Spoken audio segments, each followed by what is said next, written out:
Hospital hygienics. This module covers the principles of personal and patient safety and protection. It includes a video demonstrating the principles of donning and doffing of personal protective equipment. Intensive care units are high-risk areas. Patients and staff are at risk of contamination, and therefore the protection of patients and staff are vital. This triangle describes the hierarchy of controls in case of potential hazards. It was developed by the Center for Disease Control, and it highlights that the most effective way of being protected is the elimination of hazards. Clearly, with regards to the intensive care unit, this is not possible. For staff working in the intensive care unit, the most important strategy is to wear protective personal equipment. Personal protective equipment describes specialized clothing or equipment worn by employees for the protection against infectious materials. As a general principle, it should be assumed that any blood or body fluid samples of any patient could potentially be infectious. And therefore, general infection control practices and personal protective equipment are recommended to prevent the transmission in any healthcare setting. Decisions about the type of PPE should be guided by the type of clinical interaction with the patient. It should also be influenced by the type of exposure anticipated.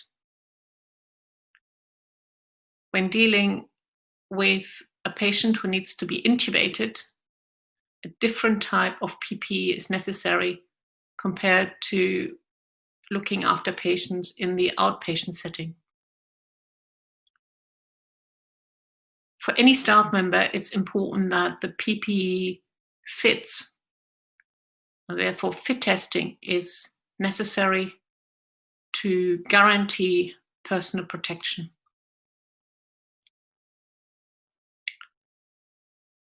There are certain situations where expanded precautions are necessary. And this relates to situations where staff may be looking after patients at risk of droplet infections or airborne infections. In any case, it's important to follow institutional advice from the experts of the infection prevention and control team. PPE includes different types of protection. It includes gloves to protect the hands and gowns or aprons to protect skin and clothing. In certain situations, it's important to wear masks or respirators in order to get protection from contamination via mouth, nose, or respiratory tract. In certain situations, it's also necessary to wear goggles or face shields in order to avoid contamination via the eyes or any other orifices.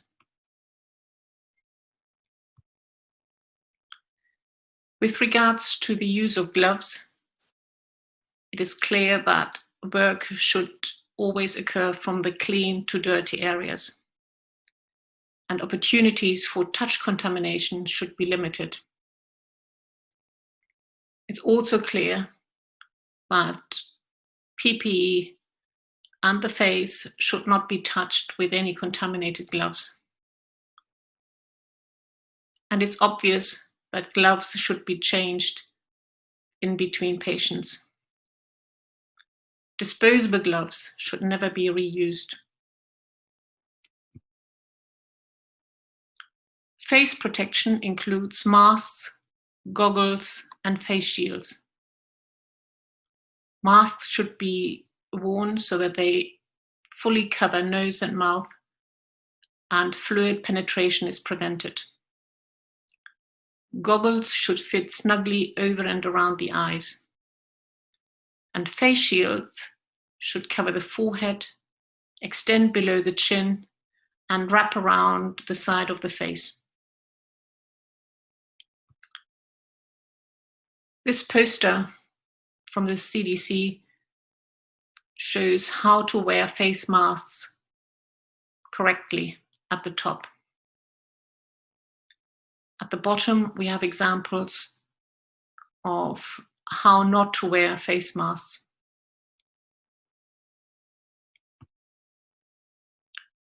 The sequence for putting on personal protective equipment is important, and is as illustrated here.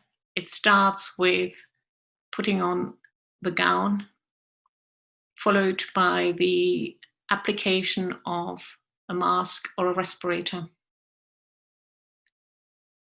Goggles or face shield should be applied after the mask has been put on, and gloves should be put on at the end.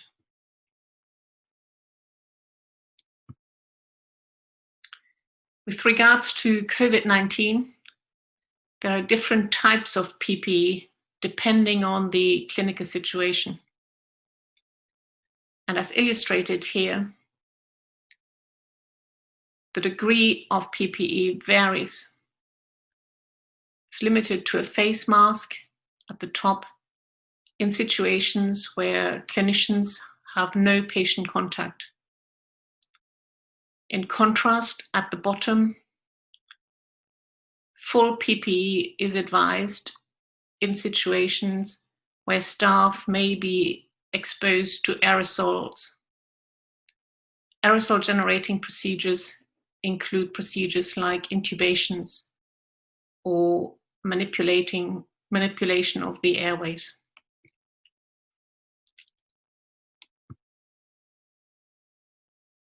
This video will show you how to safely put on personal protective equipment. How to safely put on personal protective equipment, or more commonly called PPE. We will demonstrate one way to appropriately put on or don PPE. More than one donning method may be acceptable to your facility. It's important that you receive training, demonstrate competency, and practice your healthcare facility's donning procedure. First, identify and gather the proper PPE to don, including an appropriately fitted isolation gown, a NIOSH-approved N95 filtering facepiece respirator or higher level respiratory protection, or if a respirator is not available, a face mask, a face shield or goggles, and a pair of disposable patient examination gloves. Perform hand hygiene by using alcohol-based hand sanitizer or washing your hands with soap and water for at least 20 seconds. Put on the isolation gown. Tie all ties or snap all snaps. You may need assistance from another healthcare provider.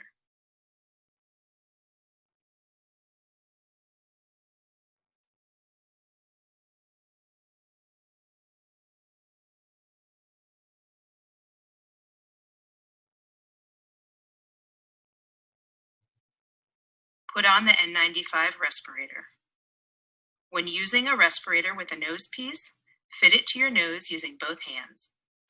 Do not bend or tent the respirator.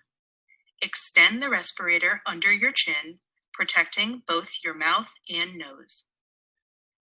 Pull the top strap over your head, placing it on the crown. Then pull the bottom strap over your head, placing it at the base of your neck.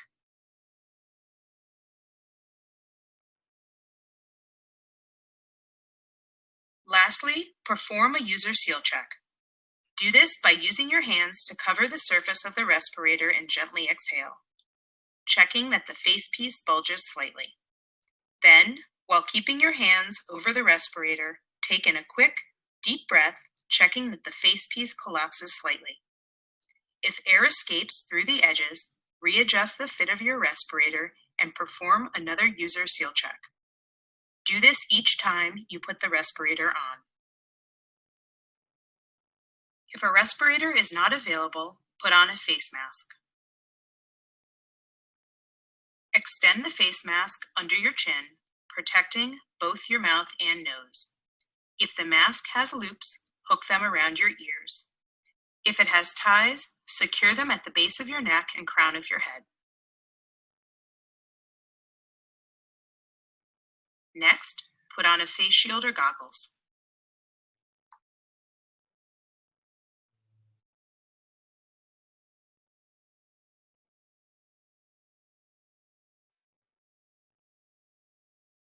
Lastly, put on your gloves.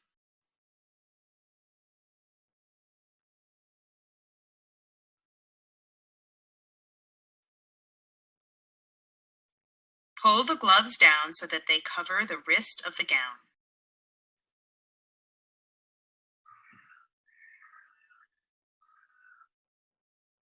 You are now ready to enter the patient's room.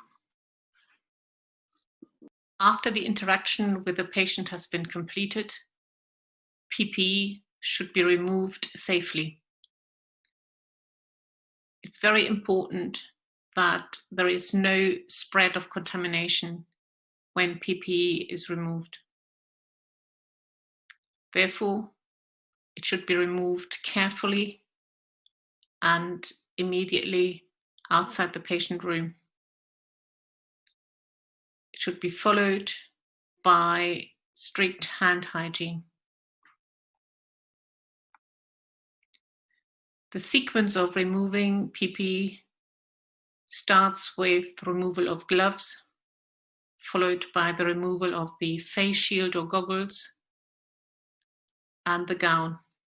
The mask or respirator should be removed last.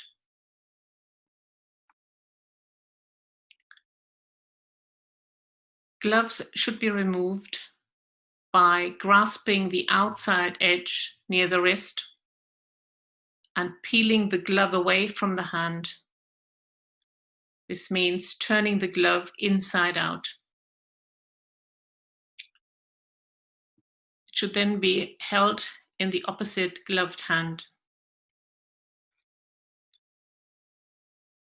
In order to remove the glove of the other hand, slide the ungloved finger under the wrist of the remaining glove and peel it off from the inside, as demonstrated here in this picture.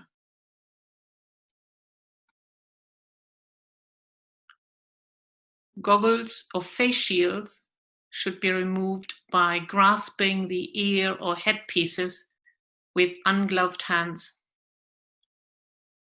The goggles or face shield should then be lifted away from the face and be placed in designated areas or disposed of.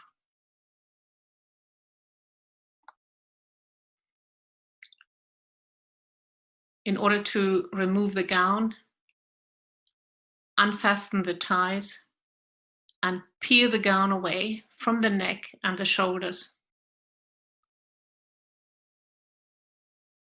The contaminated outside should then be turned toward the inside.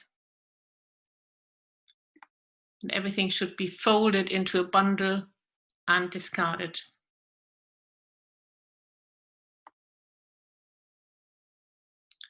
In order to remove the respirator, lift the bottom elastic over your head first, and then lift off the top elastic and discard the respirator. Hand hygiene should be performed immediately after PPE has been removed.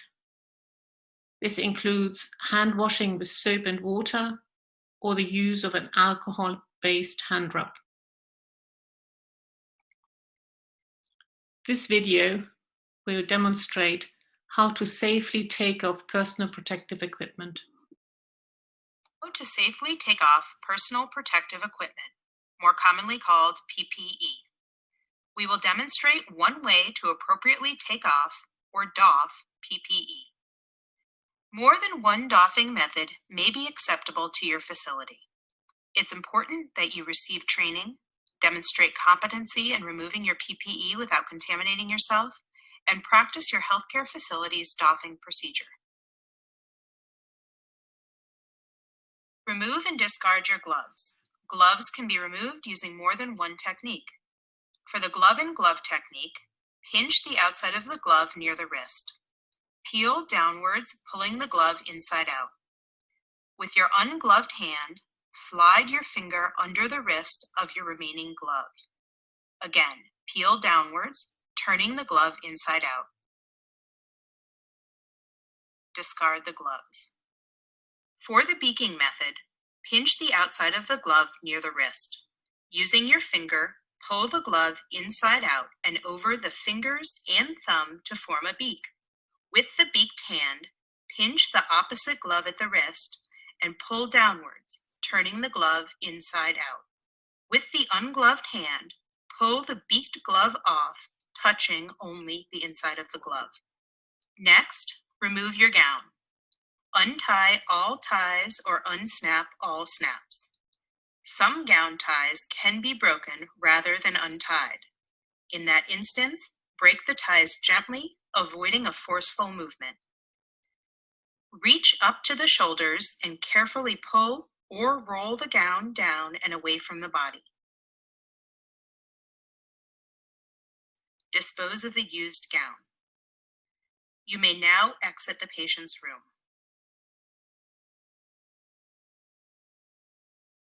Perform hand hygiene by using alcohol-based hand sanitizer or washing your hands with soap and water for at least 20 seconds. Be sure to clean your wrists where the edge of the glove was located. Carefully remove the face shield or goggles by grabbing the strap and pulling upwards and away from your head. Do not touch the front of the face shield or goggles. Next, remove and discard the respirator or face mask. If you are wearing a respirator, remove the bottom strap by grabbing only the strap and bringing it carefully over your head. Grasp the top strap and bring it carefully over your head, and then pull the respirator away from your face without touching the front of the respirator. If you are wearing a face mask, carefully untie the straps or unhook them from your ears and pull the mask away from your face without touching the front of the mask. Lastly, once again, perform hand hygiene after removing the respirator or face mask. You have now completed the doffing procedure. Protection of staff is essential during any pandemic, in particular during the COVID-19 pandemic. And as you can see here from the slide supplied by the World Health Organization, every month healthcare professionals use more than 80 million masks and more than 2 million liters of hand sanitizers to stay safe. The safety of healthcare personnel is vital in order to get through this pandemic. In summary, personal protective equipment protects healthcare providers against infectious materials. It also protects patients from contamination and ensures that we have enough healthcare providers available to care for patients. The level of PPE depends on the type of exposure anticipated. Ultimately, patient and staff safety is everybody's responsibility.